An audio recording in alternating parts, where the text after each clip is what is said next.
Chinese history can be described by a series of successive dynasties dating back to the year 2070 BCE. During those nearly 4 millennia, many dynasties existed, with several existing concurrent with the others. Quick plug to my media. Also, I will use Romanized names for many Chinese terms. Now the first and heavily disputed one is the Xia dynasty, founded by Yu the Great in 2070 BCE, who discovered the flood control technique. It was replaced by the conclusively existing Shang dynasty of the Yellow River, which saw 31 kings rule from the 1600 to 1050 BCE and saw the creation of the Chinese calendar and the early Chinese language, the advancement of math, astronomy, military and arts. After a 4-year interregnum, the long-reigning Xiao took over from 1046 to 256 BCE. The Xiao codified the Chinese language, Chinese coins minted, started using chopsticks. The birth of philosophy such as Confucianism, Taoism, and Mohism, as well as philosophers like Lao Tzu, Confucius, Mencius, Mozi and the military strategist Sun Tzu. This also saw the creation of the concept known as the mandates of heaven. This roughly means that the emperors of China rule by the will of heaven. Unfortunately, their rule was fraught with instability as of 771 BCE saw the Spring and Autumn period, which had 5 main kingdoms taking prominence, along with the Xiao, the Qi, Song, Jin, Qin, and Shu. This was followed by the period known as the Warring States period, saw the continual decline of the Zhao's power until 256 BCE, which saw their removal. The period saw numerous groups vying for power, but it would be the brutal ruler of Qin Shi Huang, who would reconsolidate power in a central figure. For this, he is the first emperor of the Chinese. He would also found in the short-lived Qin dynasty, which lasted from 221 to 206 BCE. The Qin is best known for the joining of the disjointed regional walls into a great wall. Standardized the currency, by supplanting the regional coins with a central one. Unified the legal and written system. He also burned hundreds of thousands of books, alive entombment of 460 Confucian scholars. Emperor Qin also saw the construction of the terracotta warriors to stand guard in his mausoleum. Emperor Qin likely died after ingesting immortality elixirs which contain mercury. The states rebelled against the emperor's heir, and the power vacuum led to the 18th kingdom. Of them the Han state assumed power. The Han dynasty's rule, which was from 202 BCE to 220 CE, was known as one of China's golden ages. The Han territory grew to encompass most of what would be the modern Chinese territory. The Han had a strong and robust government, as well as saw the Silk Road, which was a series of trade routes that stretched from Rome to the Han. This period saw the rise of Buddhism, the increase of Chinese writings, such as the earliest recorded Chinese medicinal book, the Huang Dainiji, the creation of paper and porcelain. The Han dynasty was named after the major ethnic group the Hans. The Han dynasty soon ended in 220 CE as numerous warlords vied for power. The abdication of Emperor Xian, the child emperor, saw the beginning of the Three Kingdoms period.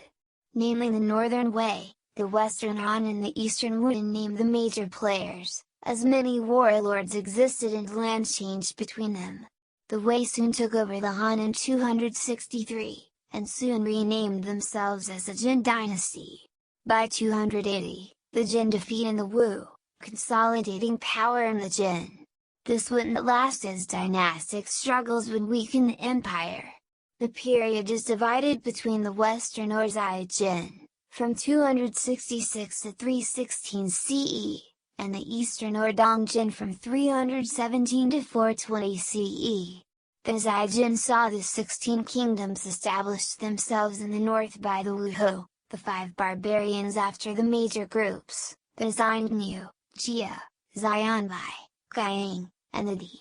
These form the Dai state from 310 to 376 CE.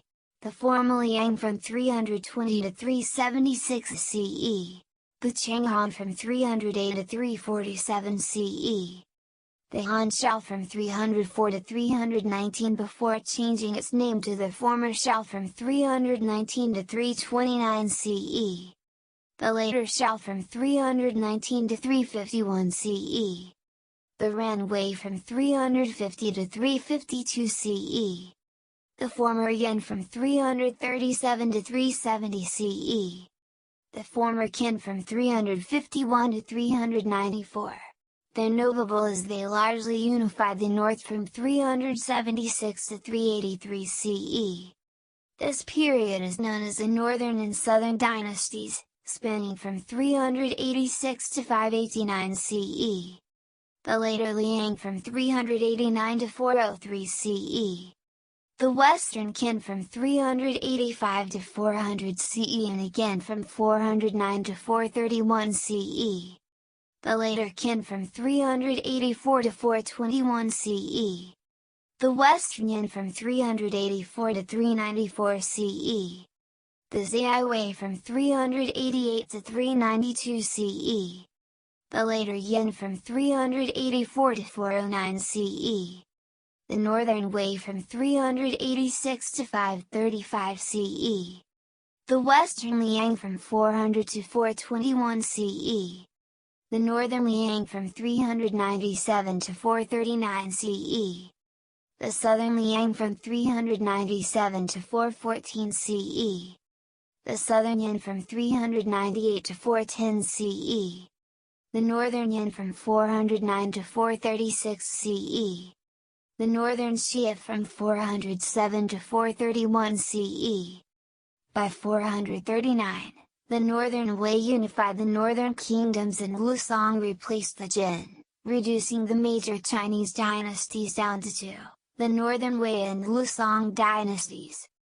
The Lusong dynasty was replaced by the Shaoqi or Southern Qi in 479 to 502 CE.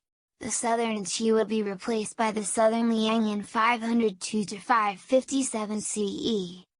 The Northern Wei was split into the Eastern Wei in 534 to 550 CE, and the Western Wei from 535 to 557 CE. The Western Wei would be replaced by the Northern Xiao in 557 to 581 CE. The Eastern Wei was replaced by the Northern Qi in 550 to 577 CE. The Southern Liang would split into the Southern Qin from 557 to 589 CE, and the later Liang from 555 to 587 CE. All of them would be incorporated or absorbed by the Sui dynasty from 581 to 618. Taoism and Buddhism would replace the predominant Confucianism. The legend of Yuan Mulan was likely written around this time, likely to discredit the former northern dynasties of nomads. The emperor also saw the extension of the Great Wall. The Sui was replaced by the Tang in 618 to 907 with a small gap in 690. The second Tang emperor, Taizong, was known as one of the greatest emperors, with the Tang dynasty being known as the Golden Age of ancient China. Major innovations such as arts, sciences and cultures took place. The sole empress in Chinese history, Empress Wu Zetian of the Wu Xiao dynasty, was declared one of the most popular ruler ever. Despite the fact that she had a secret police and spy network across China, the Tang returned to power after a coup d'état. The Tang was followed by the Five Dynasties, 10 Kingdoms period. This saw 5 major kingdoms with numerous lesser ones. This saw the Zhou or later Liang exist from 907 to 923. They were replaced by the later Tang from 923 to 937. They are in turn, overthrown by the Shi or later Jin from 936 to 943. Again, they themselves were supplanted by the short-lived later Han from 947 to 951. A coup d'état would replace the later Han with the later Shao from 951 to 960. The later Shao would also be removed by a coup d'état by the Song from 960 to 1127. For the Ten Kingdoms, it started with the Yang Wu or the Southern Wu from 907 and 937. Then there's the Yue from 907 to 978.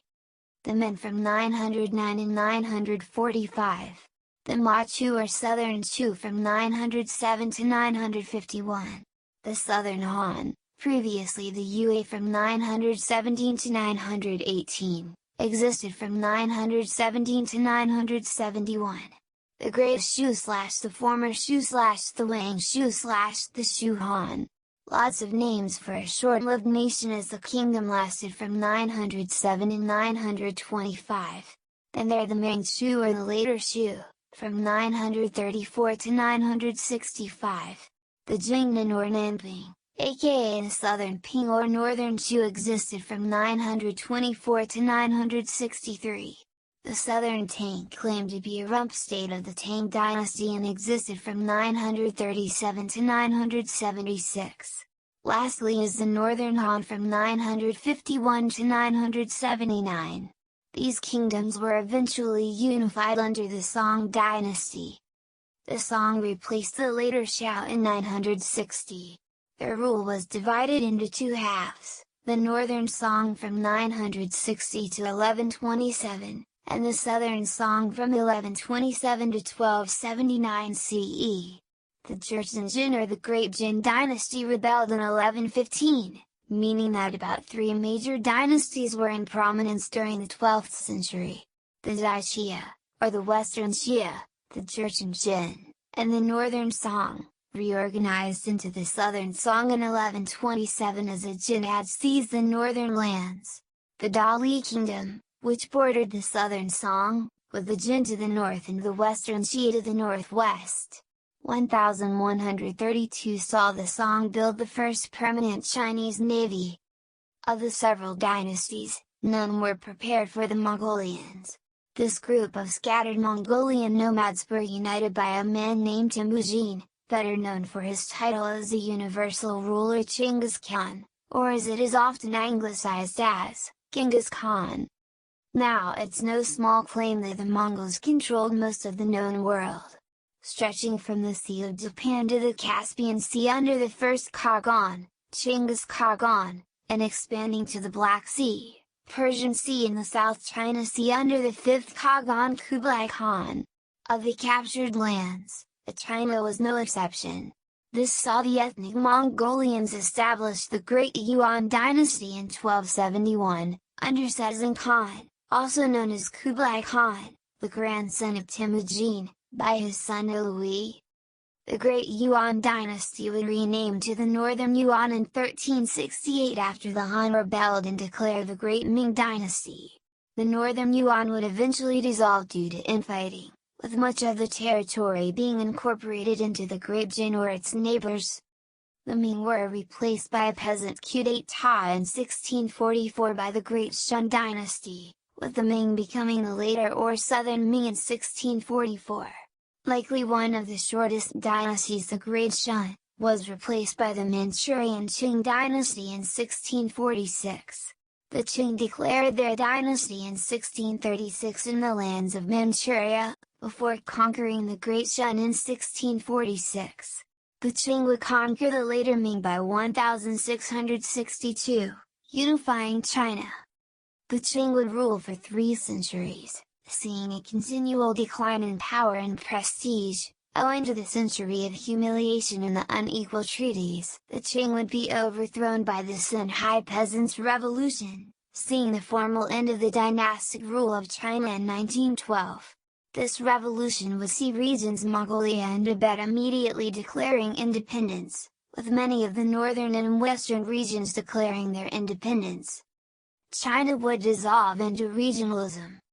The 1930s would see the Japanese conquest of Manchuria, reinstating the last Qing emperor, Issei Ropuli, as the Emperor of Manchukuo.